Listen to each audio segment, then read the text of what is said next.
When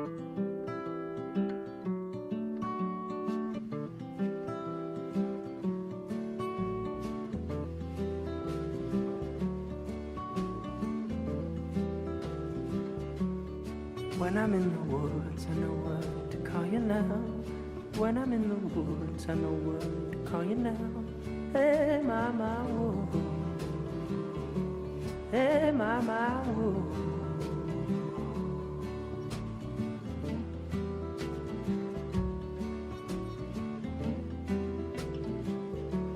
Well, maybe the mountains know what to call you now. Maybe the mountains know what to call you now.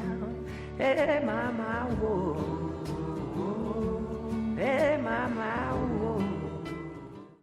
Junot Diaz's novel, The Brief Wondrous Life of Oscar Wilde, culture is pivotal to the narrative. The story is one of the struggles of a fat Dominican kid, Oscar. It also includes a lot about his background, his crazy Dominican family, and its complex history. Most of the book takes place either in Paterson, New Jersey, or in Santo Domingo, Dominican Republic.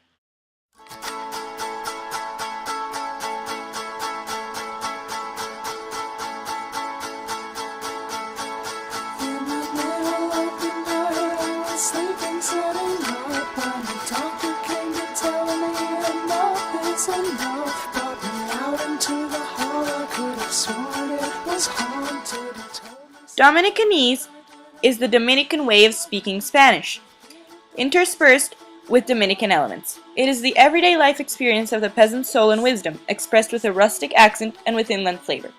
As in all countries, each region has its charm and accentuates its expressions in a peculiar way. Diction in The Brief Wondrous Life of Oscar Wilde.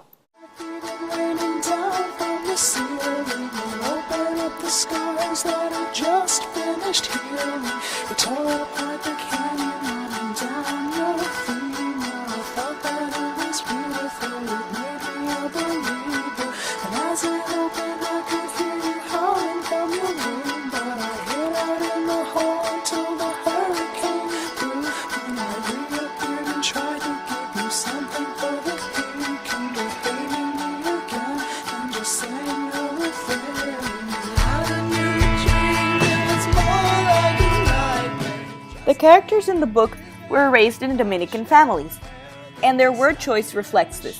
They speak as if they were living in Dominican Republic. This is a particular example that demonstrates diction in the book.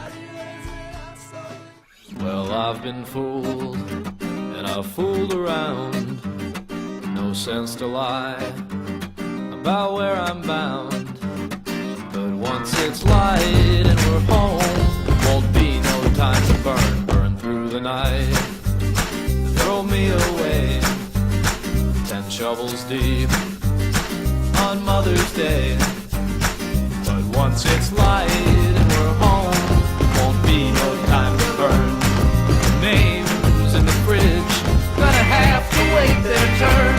See, I'm dressed and I'm done, yeah, I'm coming for the sun. And I've got to get some rest. And oh, won't you cover my face, I'm looking pale. And it is time to go home beneath the veil.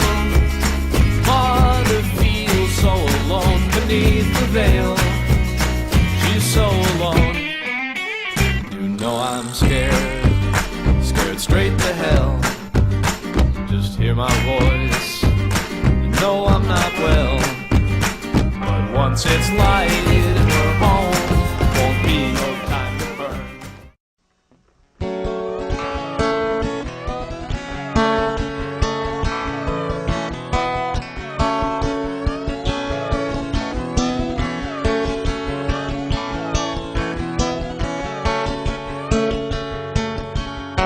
Beer I had for breakfast was a bottle of Mad Dog, and my 20/20 vision was 50% off. He said punch, but he read and punched me right in my left eye. I said, don't you mean padiddle? And I lit his house on fire. He came home on acid, I was holding his shotgun. I was dressed like Tina Turner in Beyond Thunderdome. He said, dumb shit, I said, I won't, I love you, you're my friend. I handed him my wig and shot myself in the head. Then I stuffed a box of tissues in the hole in my skull. I got in my Mazda and I drove to the mall. I bought a big Johnson shirt and some silicone tits. When I pulled out the tissues, they were covered with shit. And the beer I had for breakfast was a box of cheap white wine. And the boombox on my shoulder was a box of clementines. I ate every single one without noticing the mold. You said you're gross, my darling. I said no, I'm rock and roll. Even though I'd never ever been in a band, I got cool as black ice tattooed on my hand, and the Christians gave me comic. Throughout the book, we can see how Trujillo's dictatorship finds its way into all aspects of the characters' lives. Starting with Abelard, who, attempting to protect his daughter from Trujillo, gets thrown in jail, to the book's central idea of Fuku. Fuku is a curse that Dominicans believe in. Our narrator says at one point in the book, "But in those days, Fuku had it good. It even had a hype man of sorts, a high priest you could say. Our then dictator for life, Rafael Leonidas Trujillo Molina."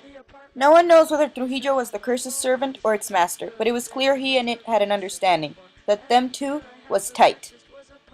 Jim Beam and a fifth of peach schnapps and some warm sunny D. And you said bottoms up just as I bottomed out. I tried to scream fuck you, but blood was pouring out my mouth. And Evan Dando never planned on telling you the truth. And your Leonardo ID card is your fountain of youth. You can be a teenager for your whole fucking life. Just find some pretty sucker and make that bitch your wife. And I guess by now you all know my friend Danny broke his neck. He was driving home from Sirens and he got into a wreck.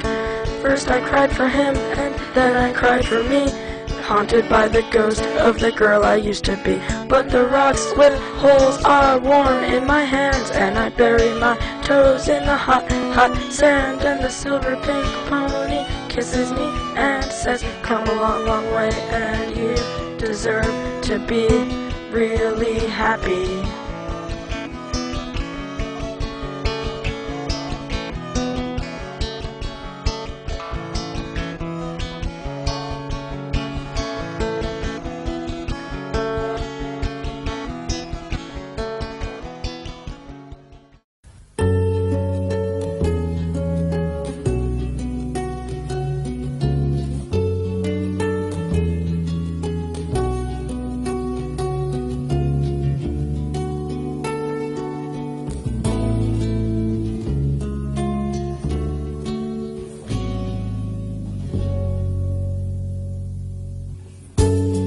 Deals the cards as a meditation.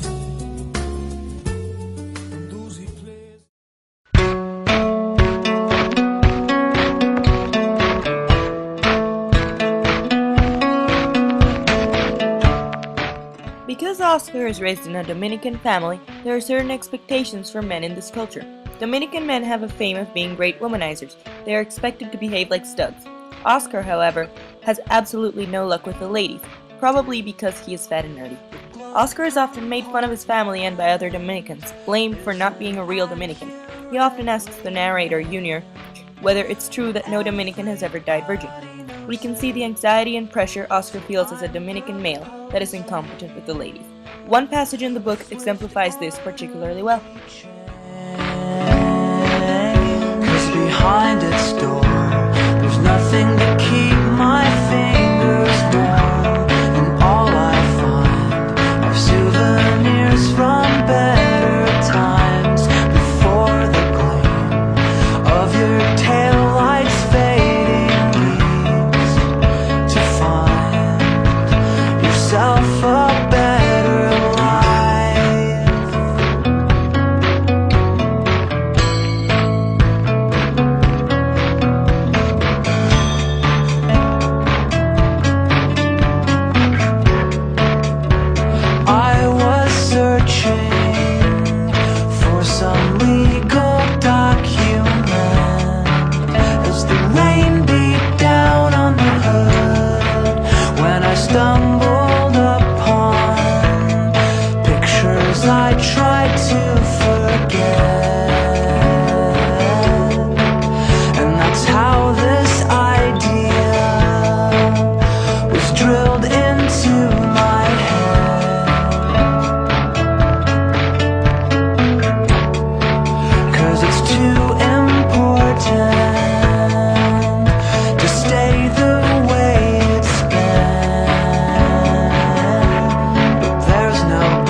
Belicia's character is shaped and molded by the culture she is raised in. She is born into Trujillo's Dominican Republic, and throughout her youth this impacts her life greatly. Belly falls in love with the gangster, a man we later learn is a trustee of Trujillo, married to one of his sisters. They have a lengthy affair, and Belly ends up pregnant. However, because the gangster is married after she declines an abortion, Trujillo's people abduct her and beat her nearly to death, killing her unborn baby as well. Eventually, Trujillo is murdered, but his followers continue to stalk her. Her mother tells her, "You don't understand, hija, you have to leave the country. They'll kill you if you don't." In the end, she does leave, but the experience scars her for life. Although in the beginning she does not really want to leave, when she is about to get on the plane, she says her whole life she had tried to be happy, but fucking Santo Domingo had foiled her at every turn. "I never want to see it again." She would be a new person, she vowed. We can see how tired Belicia is of the frustrations of life under a dictator in an archaic society and an underdeveloped country. Her childhood here goes on to mark her throughout the whole story.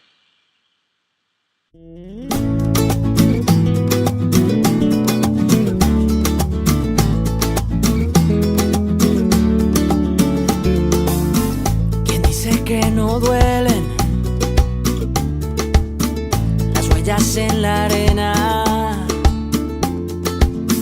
Tu huella el mar se la llevó, pero la luna sigue ahí. Pero esa luna es mi condena. Despacio en la mañana, a gritos por la noche, las voces vivas del recuerdo se disfrazan de intuición, y en una voz tu voz se esconde, y en una voz tu voz se esconde.